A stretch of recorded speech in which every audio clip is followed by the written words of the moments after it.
السلام علیکم ورحمۃ اللہ۔ الحمدللہ رب العالمین والصلاة والسلام علی اشرف الانبیاء والمرسلین، اما بعد۔ اعوذ باللہ من الشیطان الرجیم، بسم اللہ الرحمن الرحیم۔ هو الذی ارسل رسولہ بالہدی ودین الحق لیظہرہ علی الدین کلہ وکفیٰ باللہ وکیلا۔ ٹھیک ہے انشاءاللہ۔ ایک اور مقام پہ اللہ تعالیٰ ارشاد فرماتے ہیں، ان اللہ یامرکم ان تؤدوا الامانات الی اہلہا واذا حکمتم بین الناس ان تحکموا بالعدل۔ حضرات گرامی، اگر مجھ سے کوئی پوچھے کہ نبی علیہ السلام نے جو دین قائم کیا، جس جگہ دین قائم کیا، مجھے بتائیں کہ آپ کی تعلیمات ایک لفظ میں بیان کر دو۔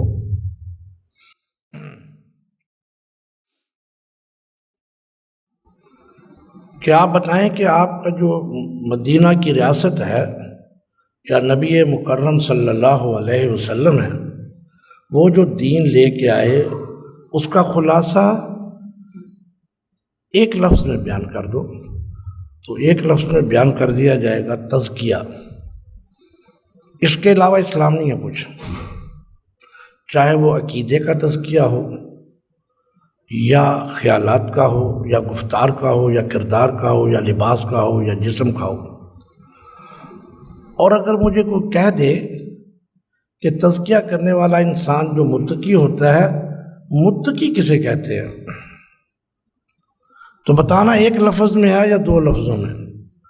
تو میں کہوں گا کہ میں 5 نمازیں پڑھتا ہوں مسجد میں، اور میں نے روزے بھی رمضان کے رکھے ہیں، اور ارکان اسلام پر عمل کیا، حج بھی 2-3 کر رکھے ہیں، عمرے بھی کیے ہیں، زکوٰۃ بھی دیتا ہوں، درس بھی دیتا ہوں۔ تو کیا میں متقی ہوں؟ میرے خیال میں متقی کا اگر خلاصہ بیان کیا جائے تو یوں ہے کہ جس شخص کی خلوت جلوت سے بہتر ہے نا، تو وہ متقی ہوتا ہے۔ جس کی خلوت جلوت سے بہتر ہو جائے تو وہ متقی ہے۔ میرے ایک دوست، وہ بھی عالم دین تھے، وہ شاید یہ اسکینڈینیوین کے کسی ملک میں گئے، اور ان شاید ناروے۔ وہاں وہ کہتے ہیں کہ میں پریشان ہو گیا، مجھ سے ایک ایسا سوال کیا گیا، تو میں نے ایک انگریز کو پکڑا جو دوست تھا، میں نے کہا یار تم مسلمان ہو جاؤ اور اپنے ملک میں تم اسلام نافذ کرو۔ وہ کہتا میں کیوں مسلمان ہوں، میں کیوں اسلام نافذ کروں ملک میں تو بہت بہترین زندگی بسر کر رہا ہوں، مجھے کوئی ضرورت نہیں ہے تمہارے اسلام۔ یا مجھے بات ثابت کر دو کوئی، یا مجھے ثابت کر دو کہ تمہیں اسلام کی ضرورت ہے، میرا بچہ پیدا ہو، ہمیں ہر قسم کی سہولت میسر ہے، مجھے بتاؤ میں کیوں اسلام نافذ کروں، میں کیوں مسلمان ہوں۔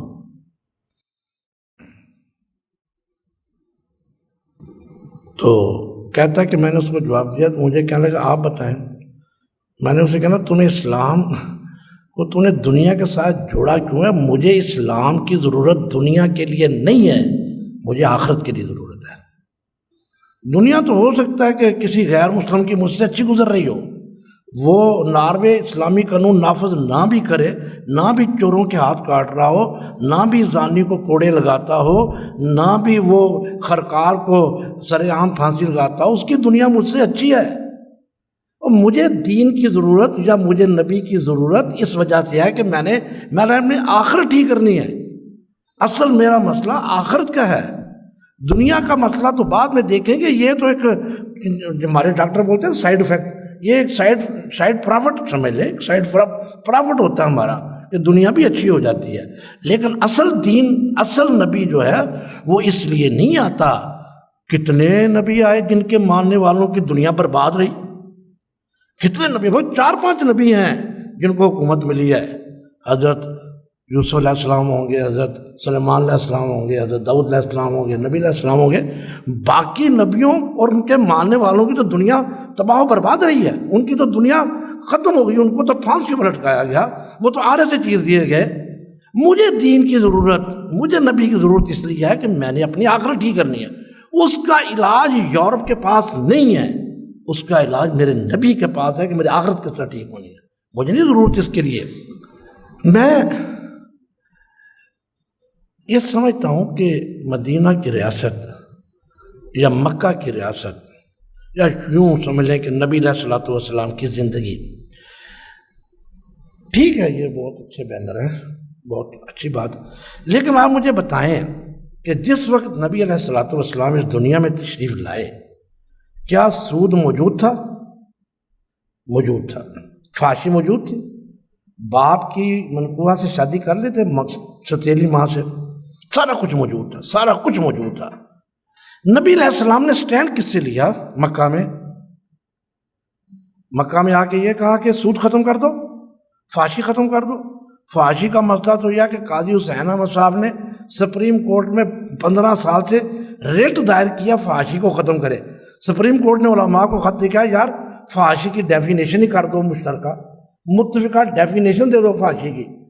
سپریم کورٹ نے قاضی صاحب کی اپیل پہ کہا، اور الحمدللہ آج تک مسلمان فحاشی کی متفقہ ڈیفینیشن دے نہیں سکے سپریم کورٹ میں۔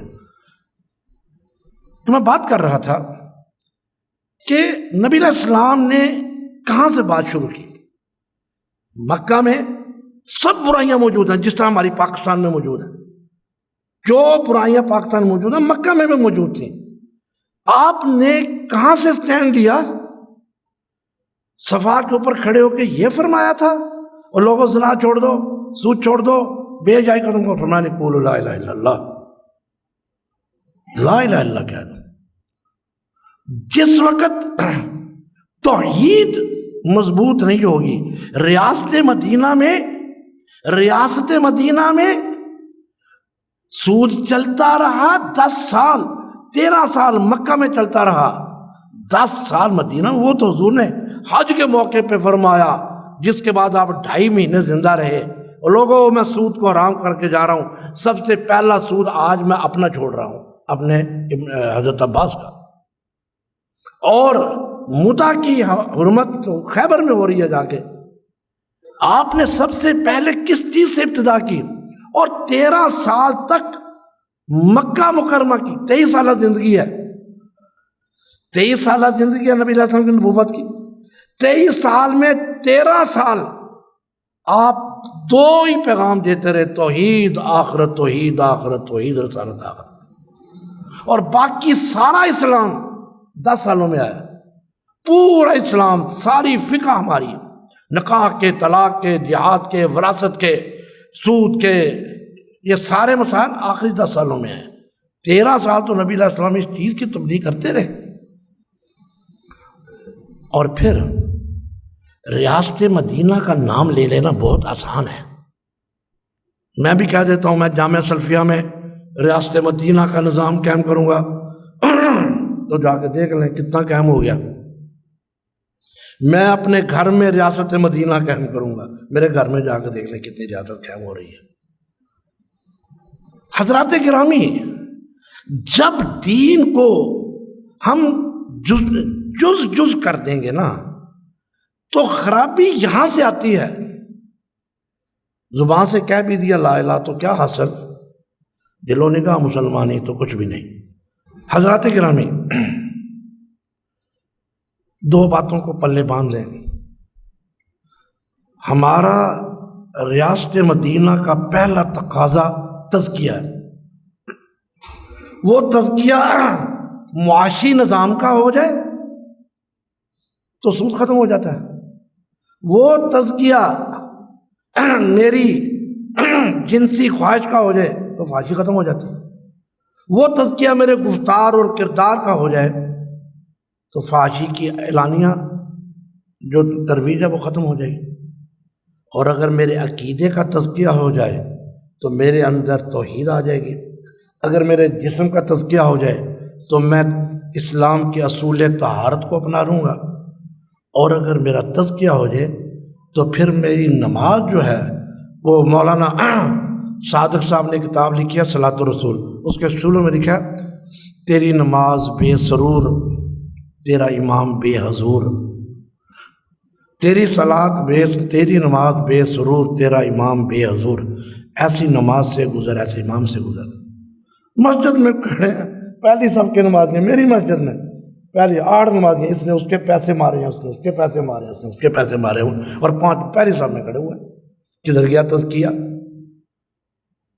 تو جس وقت ہم نے اسلام کو صحیح لوگوں کے سامنے پیش ہی نہیں کیا، حضرت ابو ہریرہ فرماتے ہیں ایک دن نبی علیہ السلام فرمانے لگے من یاخذ منی ہؤلاء الکلمات ویعمل بہن او یعلم من یعمل بہن، کوئی ہے؟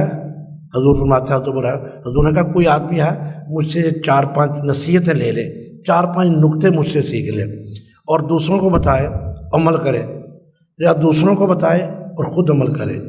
میں نے کہا یا رسول اللہ میں ہوں۔ حضور نے فرمایا میں بتاتا ہوں، مجھے بتائیں۔ آپ نے فرمایا اتق المحارم تکن عبد الناس، پہلے سن لو، اللہ کی حرام کردہ چیزوں سے بچ جاؤ تو متقی ہو جاؤ گے۔ اگر میں آج گھر میں جا کے کہوں آج میں بڑی عبادت کر کے آیا ہوں، میرے بچے کہیں گے ابو جی آج آپ کوئی 8-10 نفل پڑھ کے آ گئے، کوئی 10 سپارے پڑھ لیے ہیں؟ نہیں میں بڑا آج عبادت گزار پڑھنا ہوں۔ ابو جی کوئی آج آپ نے روزہ رکھ لیا تھا نفلی، کچھ صدقہ کریں؟ میں کہا نہیں، نہ صدقہ کیا، نہ قرآن پڑھا، نہ نفل روزے پڑھے۔ ابو جی کیا کر کے؟ کہتے ہیں آج مجھے 1000 روپیہ حرام کا مل رہا تو میں چھوڑایا ہوں۔ اتق المحارم، مجھے سود کے پیسے مل رہے تھے میں چھوڑ آیا ہوں۔ آج میں شادی پہ گیا، عورتیں بے پردہ تھیں، میں نے کسی کی طرف نہیں دیکھا۔ آج میں 10 گھنٹے تنہا رہا ہوں، میں نے گناہ نہیں کیا۔ اتق المحارم تکن عبد الناس، اللہ کی حرام کردہ چیزوں سے بچ جاؤ تو تم دنیا کے سب سے عابد گزار بن جاؤ۔ اب آپ سوچیں کہ کیا میں اور آپ اللہ کی حرام کردہ چیزوں سے بچے ہوئے ہیں؟ کیا غیبت سے بچے ہیں؟ حرام سے بچے ہیں؟